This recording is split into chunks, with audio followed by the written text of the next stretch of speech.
বন্ধুরা, আমরা এই শেষ জেনারেশন যারা গরুর গাড়ি থেকে সুপারসনিক কনকর্ড জেট দেখেছি, পোস্টকার্ড, খাম, ইংল্যান্ড লেটার থেকে শুরু করে আজকের জিমেইল, ফেসবুক, হোয়াটসঅ্যাপ পর্যন্ত করছি। আমরা এই শেষ জেনারেশন যারা টেলিগ্রাম এসেছে শুনলেই 14 গোষ্ঠীর মুখ শুকিয়ে যেতে দেখেছি। আমরা এই শেষ জেনারেশন যারা পার্টিতে বা পিড়িতে বসে ভাত খেয়েছি আর পিরিচে ঢেলে চা খেয়েছি সুরুত সুরুত শব্দে।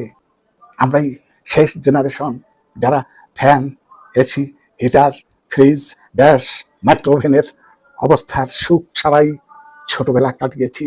আমরা এই শেষ জেনারেশন যারা ইকোনো, ডেডলিফট থেকে শুরু করে বমি করা সুলেখা কালি হাতে মেখে সেই হাত মাথায় মুছে বাবরের যুদ্ধ বৃত্তান্ত লিখেছি।